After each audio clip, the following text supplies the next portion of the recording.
Liam never imagined his daily delivery route, a monotonous loop of gravel roads and sleepy farmhouses, would unravel into a silent, life-or-death struggle. For weeks, the massive German Shepherd behind the chain-link fence at the end of Sycamore Lane was just another occupational hazard. A growl to be endured, a threat to be managed. The dog, a creature of shadow and muscle, seemed like the textbook definition of a territorial guard dog.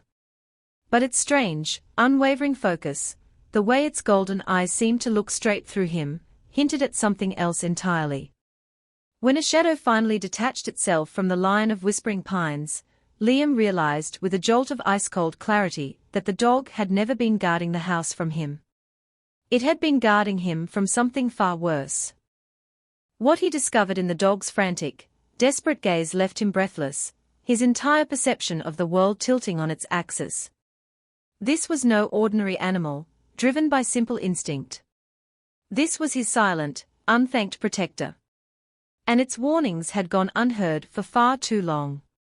If you've ever misjudged a situation, or a soul, stick with me, because what happened on that lonely road might just change the way you see the world, too.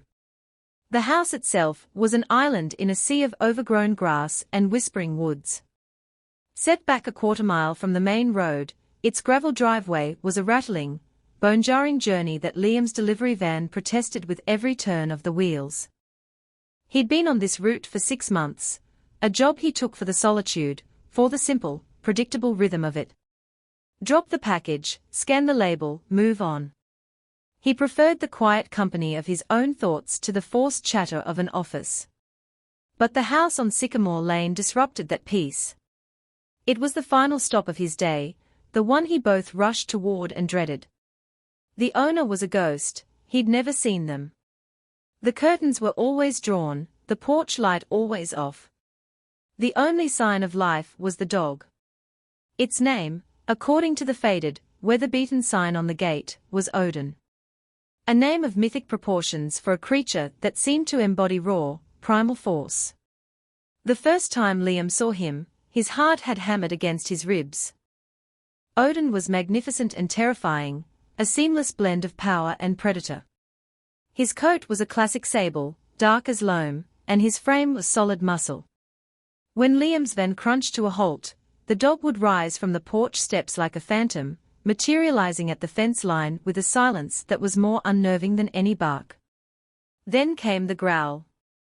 It wasn't a sound so much as a physical vibration that seemed to travel up from the ground, through the soles of Liam's shoes, and into his bones. It was a low, constant rumble, a promise of violence held in check only by a few feet of galvanized steel. Liam's routine was a carefully choreographed dance of fear. He'd leave the engine running, the driver's side door ajar. He'd grab the package, walk briskly, never run, to the designated drop-off box just outside the gate, and retreat to the safety of his van without ever turning his back. All the while, Odin would pace with him, a mirror image of his movement on the other side of the fence, his head low, his gaze locked, the growl never ceasing. It was personal. It had to be. What else could that level of contained fury be? He was the intruder, the daily disruption to this animal's kingdom, and Odin made sure he never forgot it. This ritual of mutual distrust solidified over weeks, becoming as ingrained as the route map in Liam's head. Turn left at the dead oak, brace for the potholes, prepare for the dog. The dread would begin to coil in his stomach as soon as he made the turn onto Sycamore Lane. He tried to reason with himself.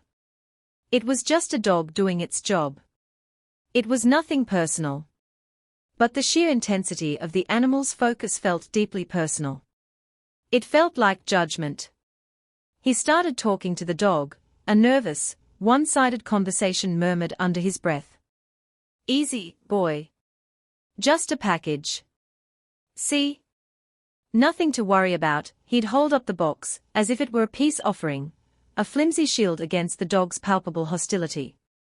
Odin, of course, never responded. He just paced, his powerful legs eating up the ground, the low growl a constant, threatening hum. The fence was their entire world. For Liam, it was a barrier that kept him safe. For Odin, it was a restraint that kept him from whatever violent conclusion he had in mind. Liam found himself studying the dog, trying to understand the source of its animosity. He saw the intelligence in its eyes, the subtle shifts in its posture. He noticed the way its ears would pivot, catching sounds he couldn't hear. But he always brought his observations back to the same flawed conclusion: this dog hated him. It hated the van, the uniform, the intrusion. And so, Liam fortified his own emotional fence, one built of caution and resentment. He was just a guy trying to do his job. He didn't deserve this daily dose of terror. The house remained a silent enigma, compounding the strangeness of the stop. Who lived in such isolation and required so many deliveries, yet never showed their face? Who owned a dog like Odin and left it to stand as the sole, ferocious guardian of their solitude? The questions circled in Liam's mind, unanswered, adding another layer of unease to the oppressive atmosphere of the place. He began to see the dog not just as a threat, but as a symptom of the unsettling wrongness of the entire property. It was a place that felt cut off from the world, a place that held its breath, and Odin was the keeper of its secrets, a keeper who clearly wanted him gone. Then, on a Tuesday in late October, when the sky was the color of slate and the air held the first real bite of winter, the pattern shattered. Liam made the turn onto Sycamore Lane, his hand already tensing on the gearshift, his stomach performing its familiar knot-tying trick. He pulled up to the gate, the gravel crunching under the tires, and steeled himself for the appearance of his furry tormentor. But nothing happened. The porch was empty. The yard was still. The silence was deafening, a void where the growl should have been. A wave of relief washed over Liam, so potent it almost made him dizzy. He killed the engine, something he never did, and savored the quiet. No pacing shadow, no rumbling threat. Just the whisper of the wind through the pines. For the first time, he felt like he could breathe at this stop. He got out of the van, the package feeling feather-light in his hand, and walked to the drop box. The relief, however, was quickly being replaced by a different sensation, a prickling unease. The absence of the dog was more unsettling than its presence had been. It was a deviation from a fundamental rule of his world. As he turned to leave, his eyes scanned the property, a nervous habit he couldn't shake. And then he saw him. Odin was at the far end of the fence line, nearly 100 yards away, where the manicured lawn gave way to the tangled, dark edge of the woods. He was standing perfectly still, a statue carved from granite and fur. His body was rigid, coiled like a spring, his tail low and straight. But he wasn't looking at Liam. He wasn't looking at the van. His entire being, every ounce of his formidable attention, was focused intently on the dense forest. He was so still, so locked in, that it sent a shiver down Liam's spine. Liam paused, his hand on the van door. What could hold the dog's attention so completely? A deer? A raccoon? He tried to dismiss it, to file it away as just another weird animal behavior. But he couldn't shake the image of that unwavering stare. It wasn't the look of a predator spotting prey. It was the look of a sentry. A soldier at his post, watching an unseen enemy. Liam got back in the van, his mind racing. He had been the center of this dog's universe for months, the sole target of its aggression. To be ignored so completely was jarring. It suggested that there was something else out here, something that, in the dog's estimation, was a far greater threat than he was. He drove away slowly, his eyes flicking to the rearview mirror. Odin hadn't moved. He was still there, a lone guardian staring down the darkness, and for the first time, Liam felt a sliver of doubt about everything he thought he knew. The seed of doubt grew over the next few days, a tiny, persistent weed in the landscape of his fear. He started watching the woods as he approached the house, his gaze sweeping the tree line before he even looked for the dog. He was looking for what Odin had seen. On Friday, he found it. Or rather, it found him. As he pulled up to the gate, Odin was already there, but his usual focused aggression was gone. He was agitated, pacing in tight, anxious circles, whining low in his throat. His eyes kept darting between Liam and the woods, as if trying to manage two threats at once. And that's when Liam saw him. A man. He was standing just inside the cover of the trees, about where Odin had been staring days before. He was tall and thin, wearing a dark, hooded sweatshirt that obscured his face. He wasn't doing anything. Not hiking, not working. Just standing there. Watching. Liam's heart gave a hard, painful thump. He told himself it was nothing. A neighbor. A hunter. Someone out for a walk. People lived out here. It was perfectly normal. He went through the motions of his delivery, his movements stiff and clumsy. He could feel the stranger's eyes on him, a heavy, physical pressure on the back of his neck. Odin was frantic now, his whines escalating into short, sharp barks, his body tense. Liam fumbled with his scanner, dropped it, and bent to pick it up, his face hot with adrenaline. When he straightened up and risked a glance back at the woods, the man was gone. Vanished as if he'd never been there. Liam scrambled back into the van, his breath coming in ragged bursts. He slammed the door and locked it, a completely irrational act that nevertheless made him feel marginally safer. He tried to rationalize it away. The guy was probably just camera shy. He saw Liam looking and decided to move on. Nothing sinister. But the explanation felt thin, flimsy. The man's stillness had been predatory. It was the stillness of a patient hunter, and Liam suddenly felt like prey. He drove the rest of his route on autopilot, the image of the silent figure in the woods burned into his mind. He was no longer just dealing with a scary dog. There was another piece on the board now, an unknown variable that changed the entire equation. The lonely road didn't feel peaceful anymore. It felt exposed. From that day on, the dynamic at Sycamore Lane shifted into something far more complex and terrifying. The stranger became a recurring phantom. Liam wouldn't see him every day, but often enough that his presence became a source of constant, low-grade dread. He was always in the same area, a shadow detaching itself from other shadows at the edge of the woods. Sometimes he would be there when Liam arrived, other times he would appear while Liam was at the gate. He never moved closer, never made a sound. He just watched. This silent observation was more unnerving than any open threat. It was a war of nerves, and Liam was losing. His fear of Odin began to change, too. It was still there, a primal response to the bared teeth and the rumbling growl, but it was now tangled up with his fear of the stranger. Odin's behavior had become completely erratic. The dog now seemed to be in a perpetual state of high alert. When Liam's van appeared, Odin would race to the fence, but his aggression felt different. It was less focused, more desperate. He would bark frantically, not just at Liam, but past him, toward the tree line. His head would whip back and forth between the van and the woods, his body a taut line of indecision and stress. Liam, trapped in his own fear, completely misinterpreted the change. He saw it as an escalation. He thought the dog's aggression, fueled by the stranger's presence, was boiling over. He imagined the dog saw them as a team, two intruders encroaching on its territory. The thought was terrifying. He felt caught in the middle, a target for both the silent man in the woods and the furious animal behind the fence. The delivery became a frantic, heart-pounding ordeal. He would leap from his van, throw the package into the drop box, and flee, his pulse roaring in his ears. He started having nightmares. Dreams of the silent man and the snarling dog, their figures blurring together until he couldn't tell them apart.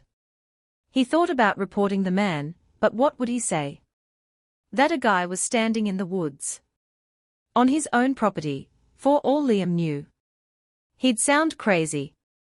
He thought about quitting, finding a different job, one that didn't involve isolated roads and silent, watchful men. But he needed the work. And a small, stubborn part of him refused to be chased off. This was his route. He wouldn't let some creep intimidate him. But it was a hollow bravery, a mantra he repeated to himself as he drove toward Sycamore Lane each day, his hands slick with sweat on the steering wheel. The breaking point arrived on a Wednesday, under a sky bruised purple and grey with an impending storm. The air was heavy and thick, and a cold, persistent drizzle had been falling all afternoon, turning the world slick and miserable. It was late, the last delivery of a long day, and the light was already fading into a gloomy twilight.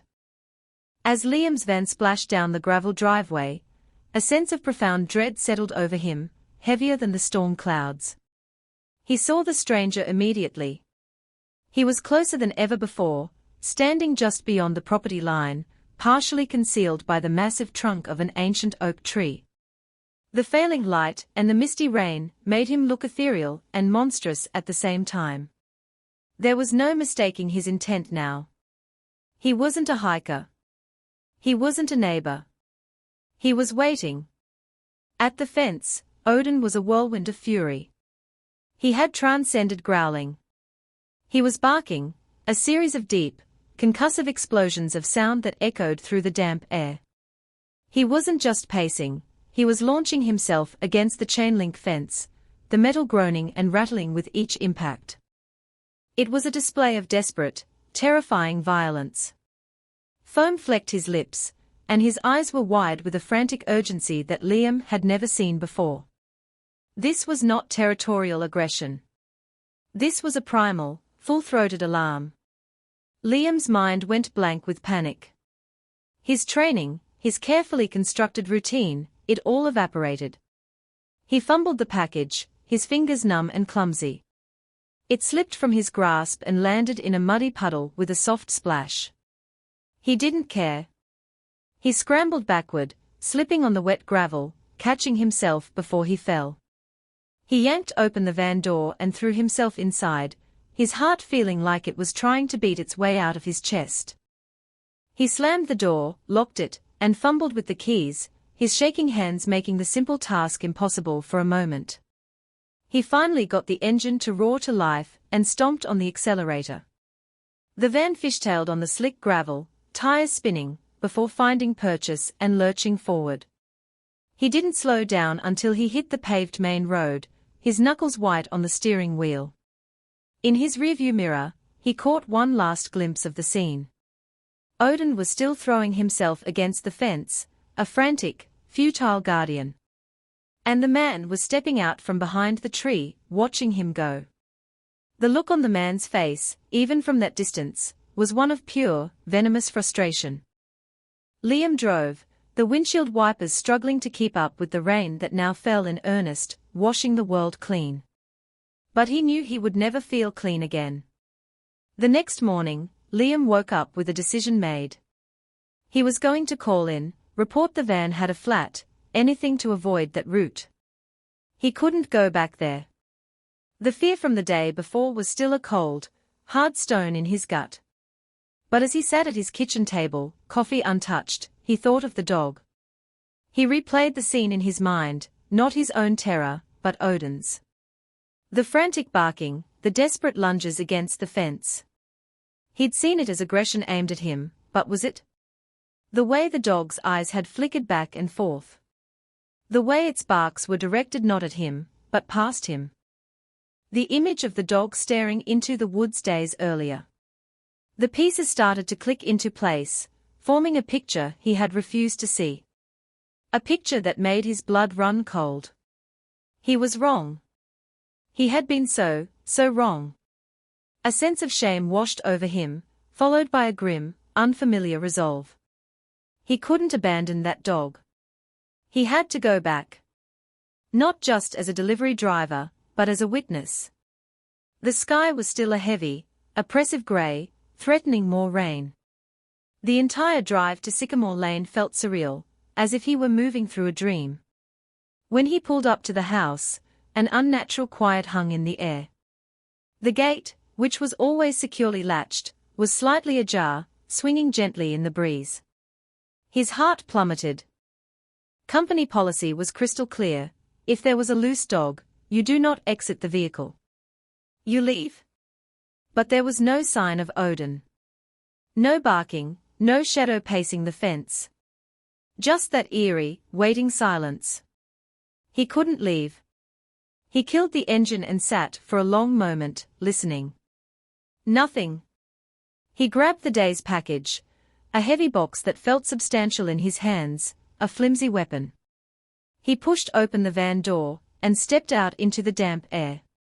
He cautiously approached the gate, pushing it open further. It swung inward with a low groan. He took a hesitant step onto the property, every nerve ending screaming at him. "Odin," he called out, his voice a hoarse whisper. A low whine answered him, coming from the side of the house, near a thicket of overgrown bushes. He followed the sound, his heart pounding a frantic rhythm against his ribs. And then he saw him. Odin was lying on the damp ground, his back leg caught in the cruel, rusted jaws of a concealed animal trap. The metal teeth had dug deep into his flesh. He was whimpering in pain, his great body trembling. But as Liam approached, the dog didn't growl. He didn't even look at his own mangled leg. His head was up, his ears erect, and his golden eyes were locked on the woods. A low, pained growl rumbled in his chest, a sound of defiance in the face of agony. And then, Liam saw what the dog was watching. The stranger. He was emerging from the tree line, walking slowly, deliberately, up the long lawn toward the house.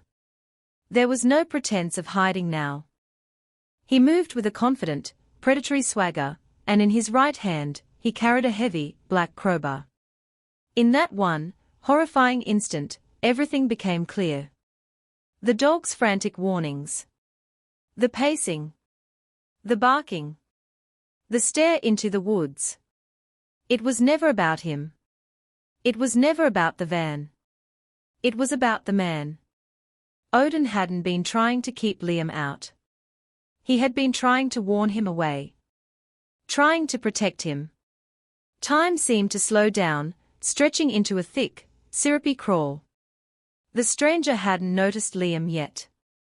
His attention was fixed on the silent house, his face set in a grim mask of determination. The crowbar swung gently at his side, a pendulum marking the seconds until violence would erupt. Liam's mind was a maelstrom of primal urges. Run. Hide.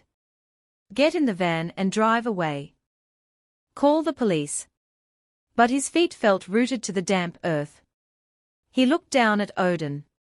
The dog was still trying to rise, his front paws scrabbling for purchase, his back leg held fast by the trap. He let out another low whine, a sound of pure agony, but his eyes never left the approaching man. Even now, trapped and wounded, his protective instinct was all that mattered. A wave of something hot and powerful surged through Liam, overriding his fear. It was a fierce, protective rage. He thought of the weeks he had spent fearing this magnificent creature, misinterpreting his every warning as a threat. He had been a fool. He couldn't leave him. Not now. Not like this. He turned and ran back to his van, his mind working with a clarity he hadn't known he possessed.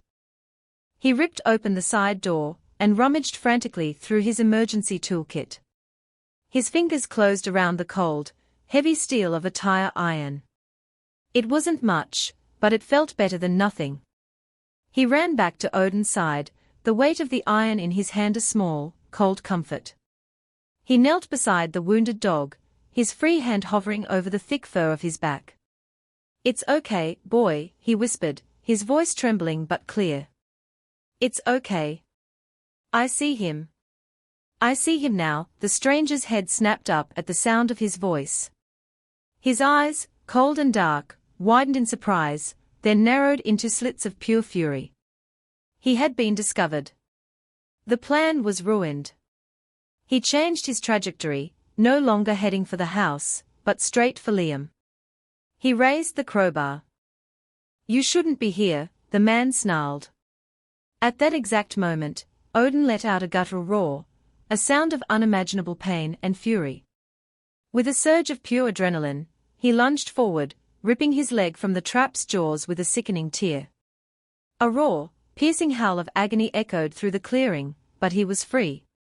He scrambled to his feet, his injured leg buckling beneath him, and launched himself forward. He didn't attack the man. He didn't attack Liam. He placed his body squarely between them, a wounded, limping, but unyielding shield. He faced the stranger, his teeth bared, blood dripping from his injured leg onto the grass. A guttural, terrifying snarl ripping from deep within his chest.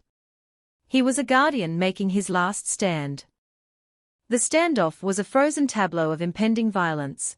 The surprised burglar with his crowbar, the wounded dog refusing to yield, and the terrified delivery driver with a tire iron he had no idea how to use. The air crackled with tension. The stranger took a step forward, testing Odin's resolve. The dog responded with a lunge, a blow of fur and teeth that made the man stumble back. Odin didn't press the attack, instead settling back into his defensive position in front of Liam, a clear message that this was a line that would not be crossed. The man's face was a storm of indecision. He clearly hadn't counted on this level of resistance, especially not from Liam. It was then, in the suffocating silence, that a new sound broke the tension. A faint, high-pitched wail, growing steadily louder. A siren. Someone, a distant neighbor perhaps, must have heard Odin's agonized howl and called for help. The sound was a death knell for the stranger's plans. His eyes darted from the dog to Liam, then in the direction of the approaching siren. Panic flickered across his face, replacing the anger. He cursed under his breath, a single, venomous word. Then he turned and bolted, sprinting back toward the woods and disappearing into the trees as quickly as he had emerged. The moment the threat was gone, Odin's adrenaline-fueled strength deserted him. He collapsed onto the grass with a heavy sigh, his body trembling violently. The fight was gone, replaced by the overwhelming reality of his pain. Liam dropped the tire iron, the metal clanging against a stone, and rushed to the dog's side. Hey, you okay?" he murmured, his voice thick with emotion. "You okay, boy? You saved me. You brave boy," Odin whimpered, his eyes glazed with pain, but he managed a weak thump of his tail against the ground. Liam ran to his van and grabbed his small, rarely used first aid kit. He gently cleaned the deep, ragged wound on Odin's leg, his hands surprisingly steady. He wrapped it tightly with gauze, trying to staunch the bleeding. He kept talking the whole time, a constant stream of soft, reassuring words, telling the dog how good he was, how brave he was, how sorry he was for not understanding. The front door of the house creaked open, and a small, elderly woman with wide, frightened eyes peered out. "Odin? What's all that noise?" she called out, her voice frail. She saw Liam kneeling over her dog and gasped. Before he could explain, a police car, lights flashing, crunched up the gravel driveway. The story tumbled out of him, the man in the woods, the trap, the dog's impossible bravery. The elderly woman, Mrs. Gable, listened, her hand pressed to her mouth, tears welling in her eyes. The police confirmed the man was a known burglar who targeted isolated homes. Odin had been the only thing standing between this gentle woman and a violent predator for weeks. Liam stayed. He stayed until the vet arrived and carefully sedated Odin to treat his leg. He stayed until the police had taken his full statement. He and Mrs. Gable stood together on the porch, two strangers united by the loyalty of the incredible animal now resting inside. "He's always been protective," she said softly, "but I never knew. I never knew he was protecting all of us." Liam just nodded, his throat too tight to speak. He looked at the fence, no longer a symbol of fear, but a boundary Odin had defended for them both. Weeks turned into a month. The autumn chill gave way to the stark, quiet cold of early winter. Liam's route was the same, a comfort in its familiar rhythm, but the final stop on Sycamore Lane was irrevocably changed. It was no longer a source of dread, but the part of his day he looked forward to the most. When his van rumbled up the gravel driveway now, he was greeted not by a growl, but by a deep, happy woof. Odin would be waiting at the gate, his tail sweeping in wide, joyful arcs.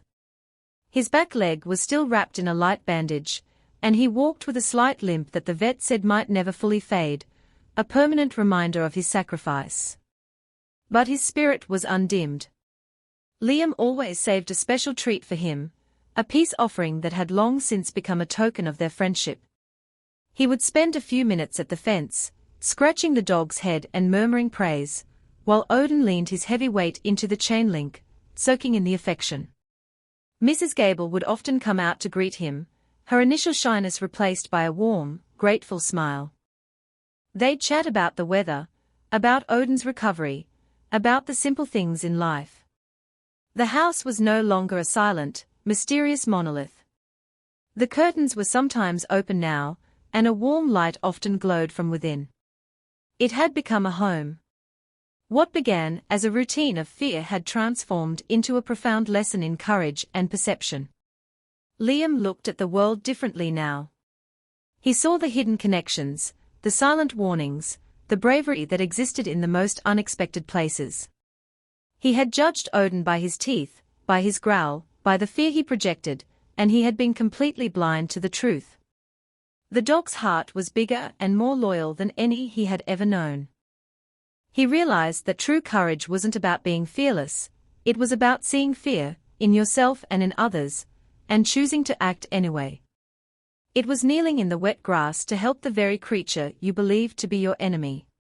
He gave Odin one last scratch behind the ears and stood up. "See you tomorrow, buddy," he said softly.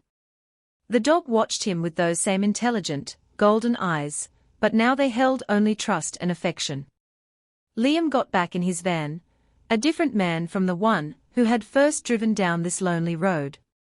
He was calmer, more observant, more connected. As he drove away, he glanced in the rearview mirror. Odin was still at the gate, a steadfast guardian watching his friend leave, a silent promise of protection hanging in the cold winter air. Sometimes, the thing you are most afraid of is not your enemy. Sometimes, it's a warning. And sometimes, if you are very, very lucky, it's the very thing that will save your life. We build fences around our hearts just as we do around our homes, but the most important connections are the ones that find a way to break through.